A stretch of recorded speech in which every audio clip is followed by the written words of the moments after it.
it's Kelly here, and doing another video for my Casing Genius series. And this week's genius is Lisa Lahif. I hope I'm saying that right. I'm so sorry, Lisa, if I'm not. I'm using Comforting Hugs from Paper Smooches, and I'm going to be doing some watercoloring. So before we get too far into it, let me just say that my software was kind of being mean last night, so I wasn't able to do my voiceover, so I'm having to do it during the day while my son is up. So for real, I have no idea what's going to be in the background of this. But anyway, so in Lisa's first card, she had this beautiful watercolor background, which I totally loved. And hers is a really soft wash. But in the second card, she had like a night scene that she did with her fairy. So I wanted to combine those two things. So I'm using the Gambi Tansy watercolors. I'm sure I'm saying that wrong, but you know, whatevs.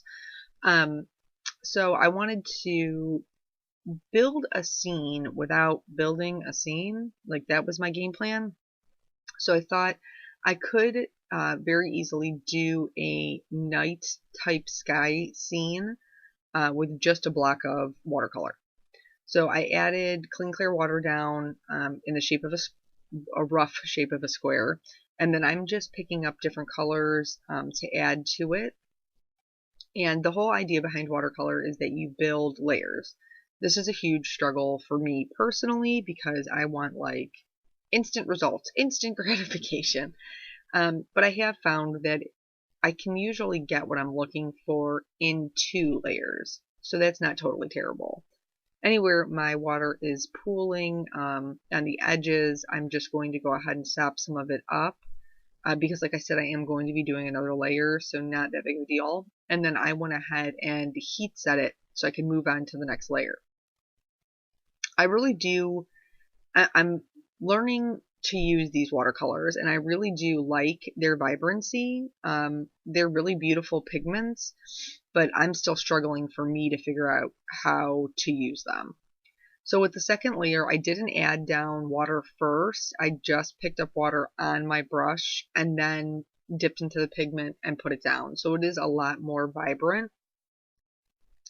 And even like you would think mixing, you know, pink and green together like that would be hideous, but it's actually not. They work really well together.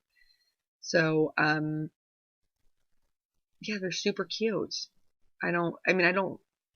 You'll see that, you know, as they're moving, I could have done the grass first and then heat set it and then done the pink, or the sky, quote unquote, but I wanted them to work together. I wanted it to, I guess, to be a little more organic. So I took the risk that it was going to be really ugly, and then, you know, just adding layers and working kind of quickly so they didn't run too far. I was able to get something that I was still happy with. So again, I'm going to heat set it. And then in my set, I have the white pan watercolor. And so I wanted to do a sky. So I just have like one of the bajillion scrap pieces of paper that's laying around on my desk. And I just laid that over the grass so that I could just splatter on some of the white onto the sky to create some stars. Obviously, this isn't a science, but, you know, this worked for me. If you want something a little less messy or a little less, a little more clean, you know, there's white spatters outside of my square, but it doesn't bother me any because you can't see them. So here, there's these adorable little bears that are in this set from Paper Smooches, and I wanted to make them a family of 3 because my family is a family of 3. Well, 4 if you count Molly, but there's a big giant dog in that set. I guess I could have used because my dog is a giant, but for my purposes, I'm just using the bears. So when I did my mask, I cut off the one bear's arm. I know how that sounds. And I'm also going to do it when I stamp. I'm going to cut off that bear's arm because I want that bear's arm to go around the little mama bear that I'm going to stamp. So I have just a scrap piece of acetate, and I'm going to stamp my bear right onto the acetate. And this is so I can get the mirror image next to my two bears that are already down there. And this is something that, isn't difficult to do. You've probably seen me do it quite a few times, even just in the small amount of time I've been making videos. Because it's just cute, and it's a way to really stretch your stamps, and I'm all about that. So when you're stamping with acetate, your image comes out like poo. But that's alright, because you just fix it up with a little Copic multiliner or journaling pen, whatever you've got that's safe for whatever medium you're using. I'm using Copics, and these are Copic safe. So the only little tidbit I would give about outlining is that it gets kind of smeary on the edges when you stamp with acetate. I just make sure that I stay into the lines where I'm going to be cutting. So here I showed you basically every gray marker that I own. I only ended up using C1, C3, C5, W1, W3, and W5. That's all I used. But I had no idea going in what I was going to be using. On Lisa's second card, she did this really beautiful coloring on her fairy, and she used some more pastel colors, and they really popped off that black. So I wanted to stick with lighter colors so that my little guys would pop off my background.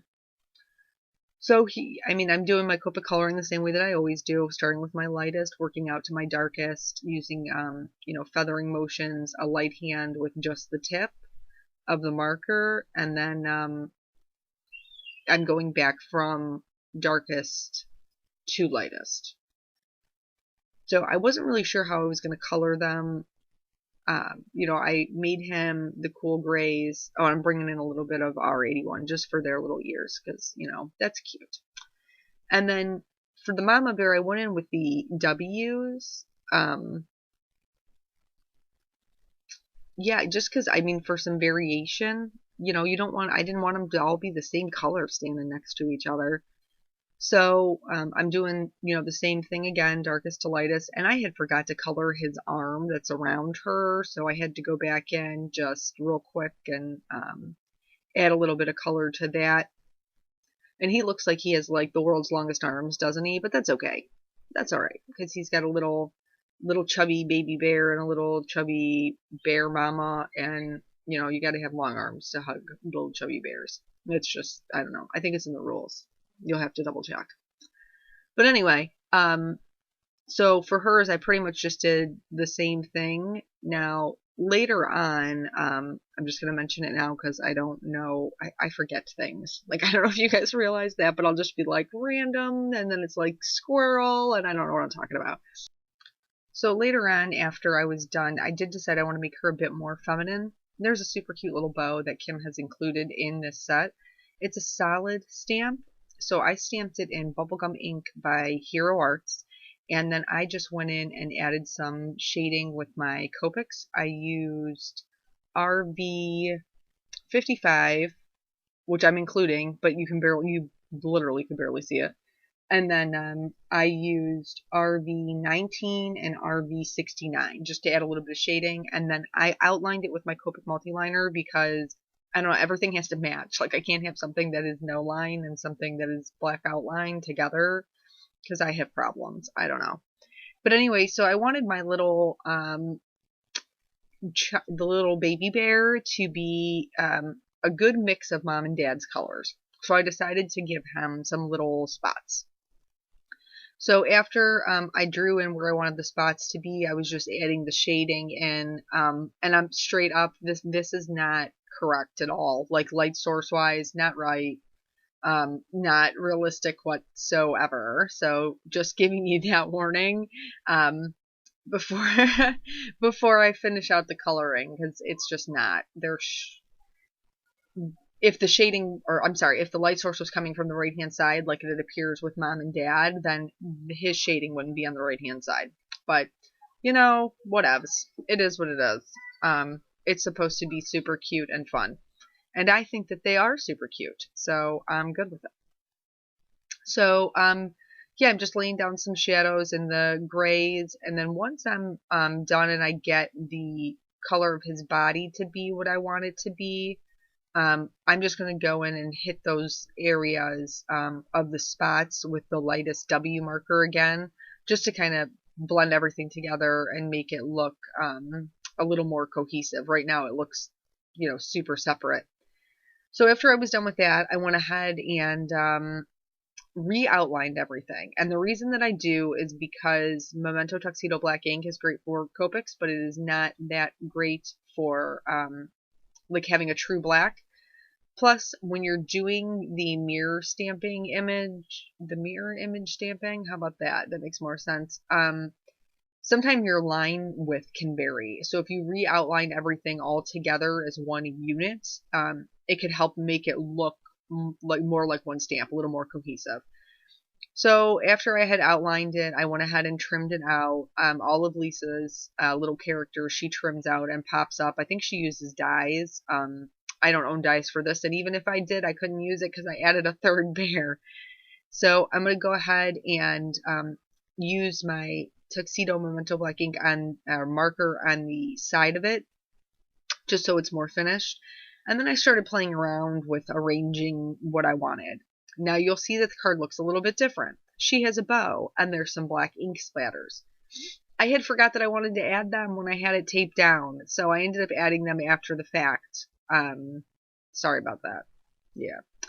But for my sentiment, Lisa had heat embossed hers onto her watercolor background on her fairy card, the second one. So I wanted to heat emboss my sentiment as well. I treated it with my embossing buddy bag, and then using Versamark ink to just stamp down that super cute scripty Let's Cuddle. And I got a pretty good impression, like right off the same way. I think I had like 2 strays, and then we were on to heat embossing. Excuse me. And so yeah, I just hit that with the heat tool, and then I wanted to add them like a little shadow underneath their feet. They felt just kind of like they were a little floating in the scene.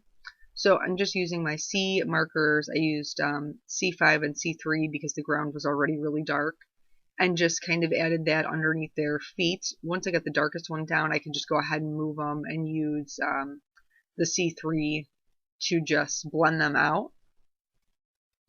And then I did, which I don't think I showed, I used some Wink Estella up in the sky, and then all of Lisa's images, like I said, I think she uses dyes, so they have like a little bit of a white outline that kind of sets them apart.